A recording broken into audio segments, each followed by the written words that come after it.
Hello everybody, welcome to this new video on Monday the 19th of August.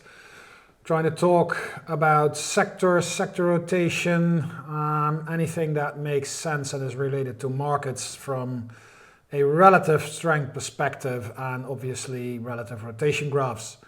My name is Julius de Kempenaer and I am presenting to you from Amsterdam.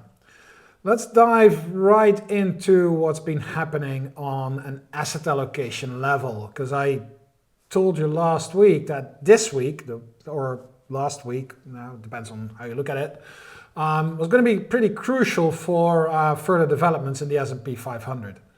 And although I think that assessment was and still is correct, we did not really get the answer as it was last week, but we're getting a pretty good follow through today, I've got to say.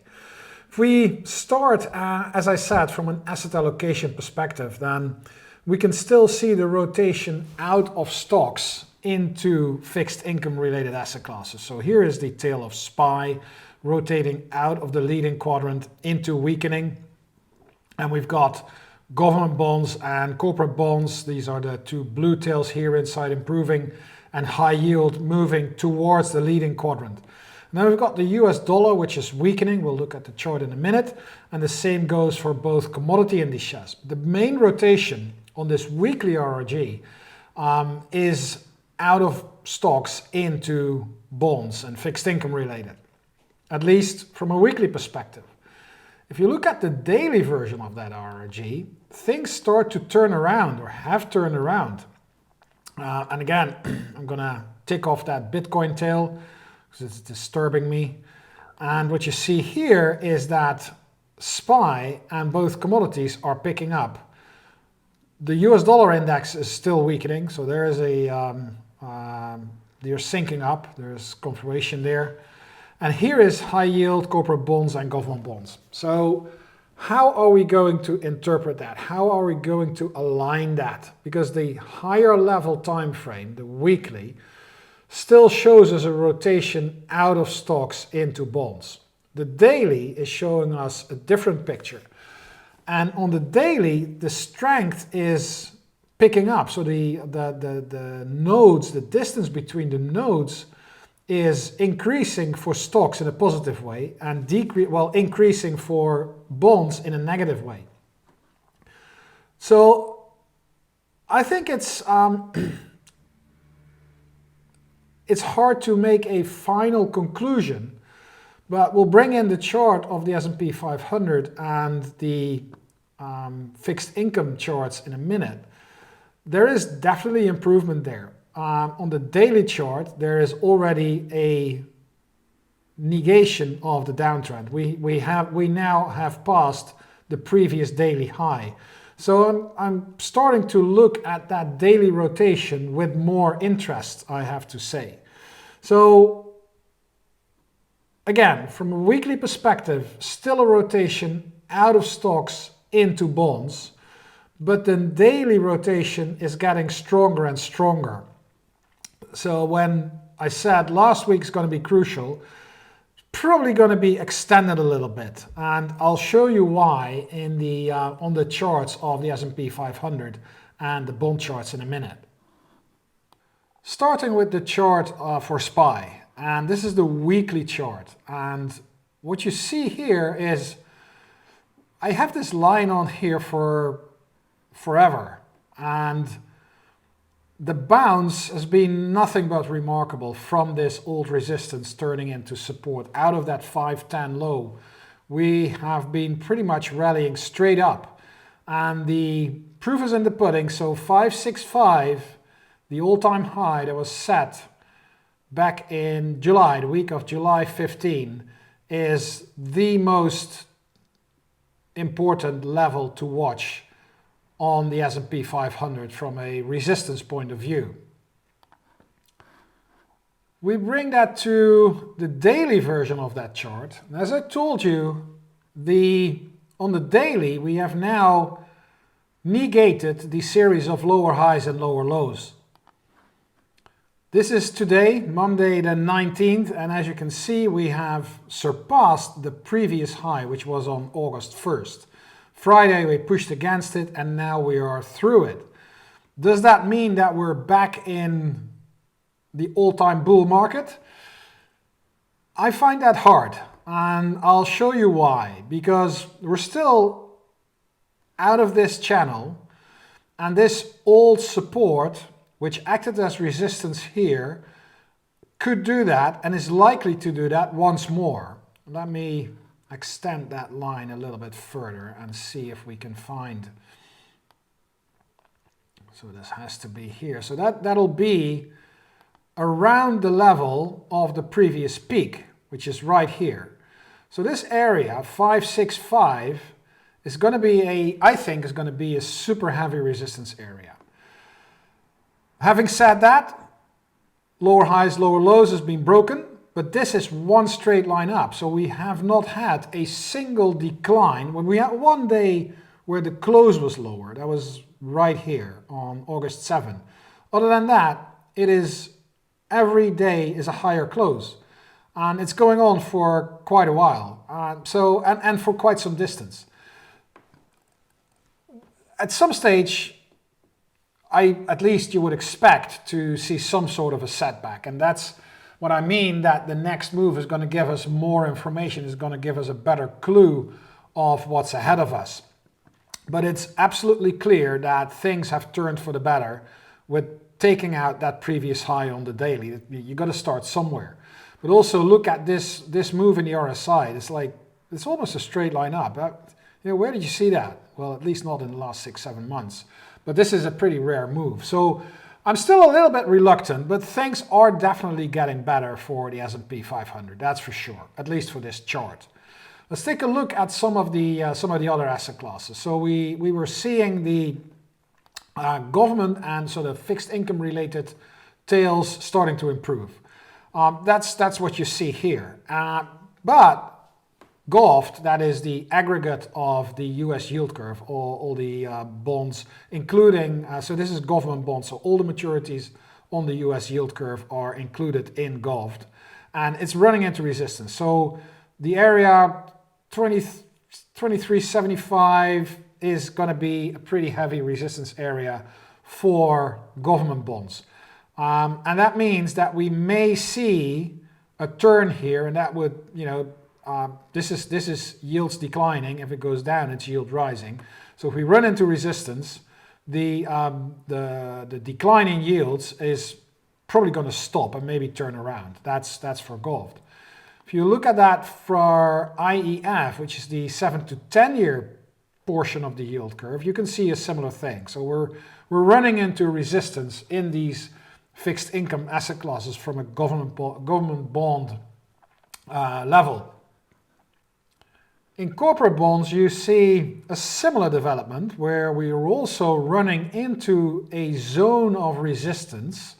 And that's, it's going to be make or break.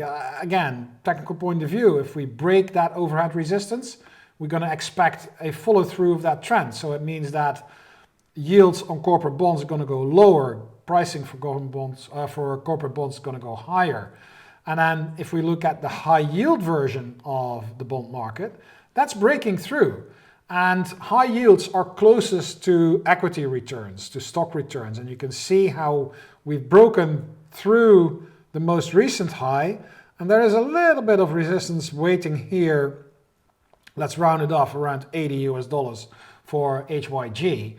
But that thing is starting to improve. How that's going to play out, how it's going to turn around, I think it's a little bit too early to tell.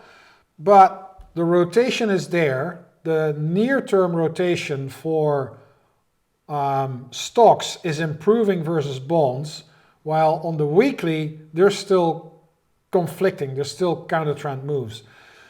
If this continues, then the strength in the stock market will have to continue and will have to prevail to actually take over from that strength in the bond market, as you can see it on the weekly RRG still. Finally, from an asset class point of view, the commodities. So here is DJP. And you can see how that is resting at support. It's bouncing up a little bit, but from a relative perspective, we have broken below previous lows, so below previous support, and the RRG lines are moving lower. This is a weekly chart.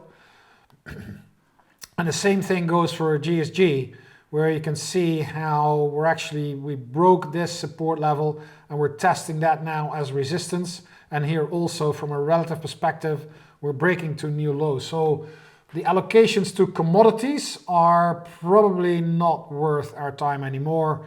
There seems to be a growing downside risk in commodities. So from a relative point of view, from an asset allocation point of view, lower allocation to commodities seems the way to go. From the stock bond perspective, 60-40 is the benchmark.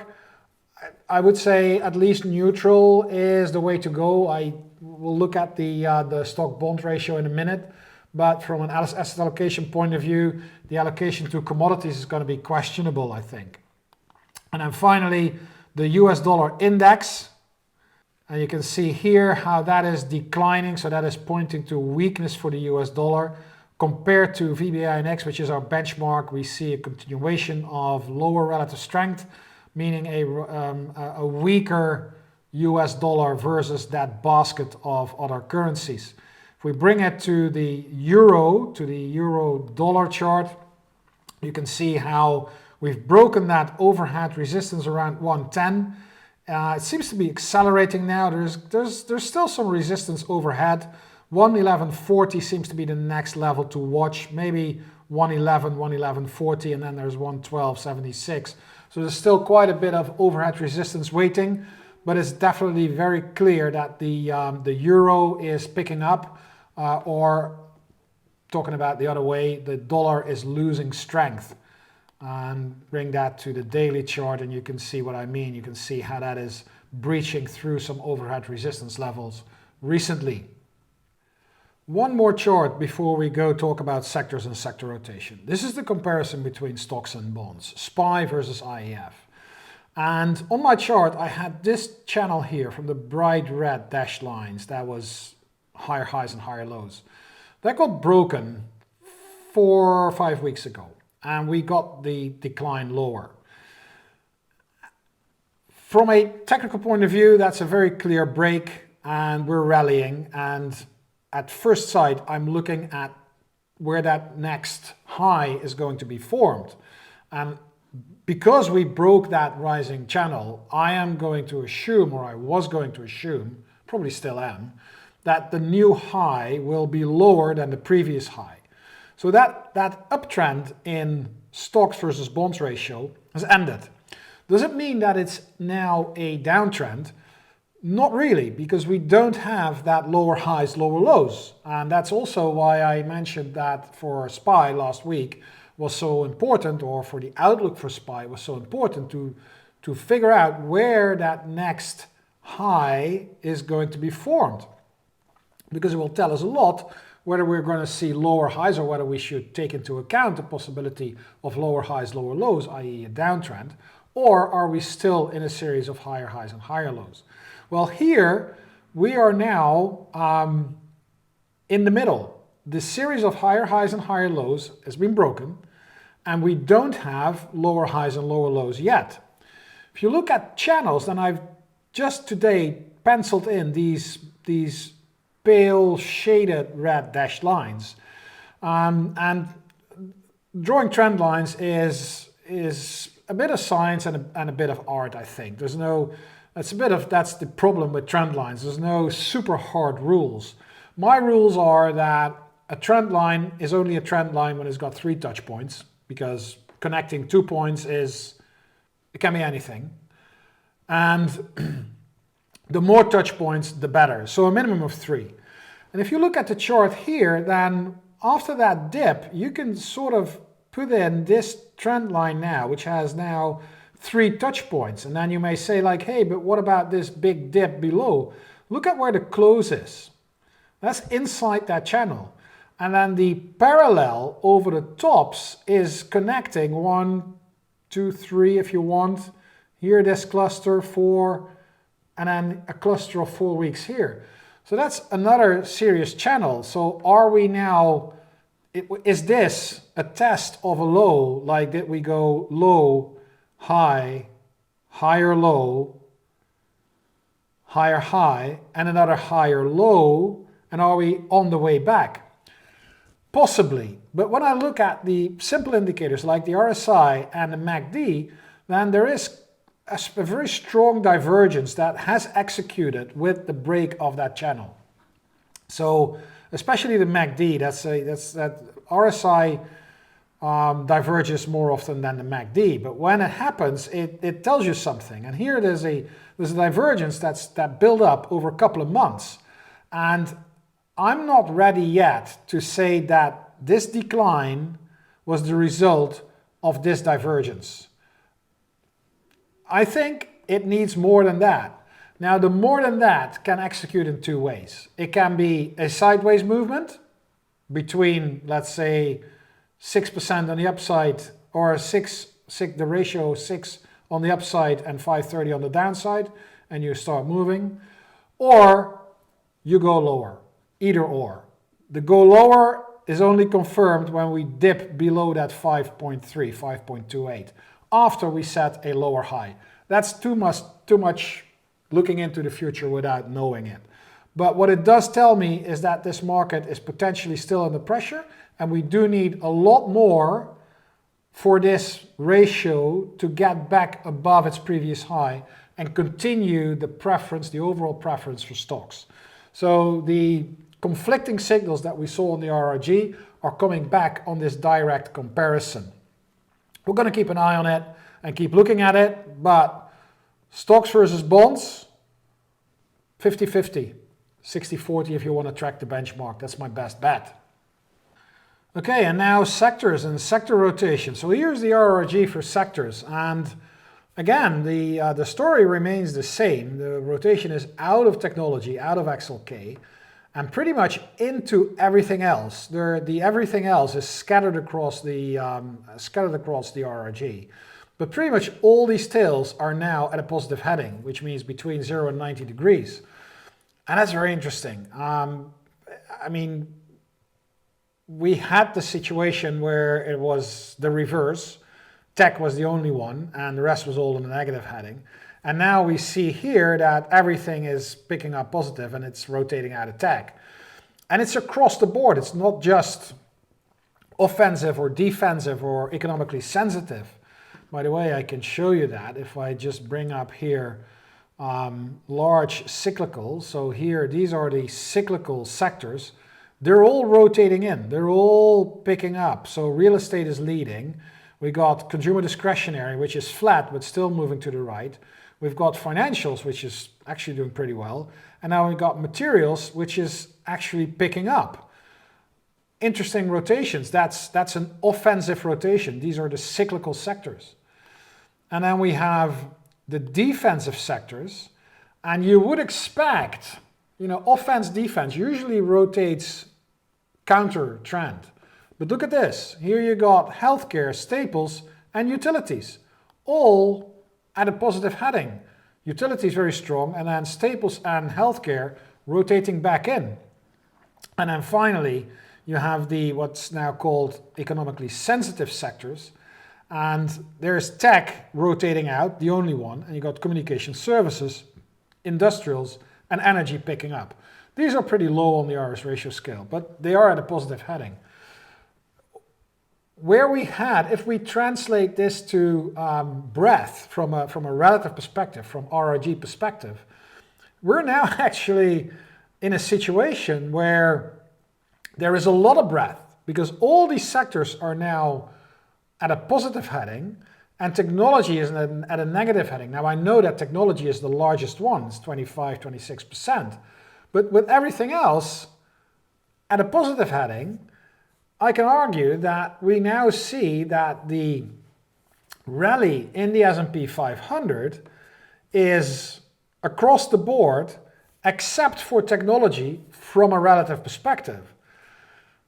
And that's interesting because it is quite an unusual situation that all defensive and all offensive sectors are moving in the same direction.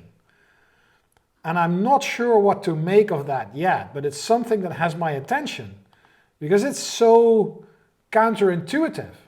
And look at it on a daily RRG. You will see what I just said in the counter trends. So here tech is now picking up and everything else is deleting, except for consumer discretionary. So here also we have that conflict between daily and the weekly, and we need to figure out who's winning. Again, I'm leaning to, weekly is the higher time frame, that's usually dominant. And with all these daily tails on the right-hand side, despite the fact that they're on a negative heading from a daily perspective, it means that they're all in relative uptrends on a daily chart. They're going through a correction.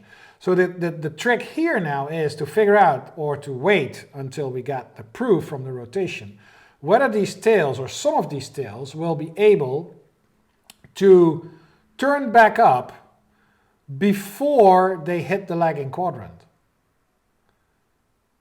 And that's what we need to wait for. So again, contradicting signals.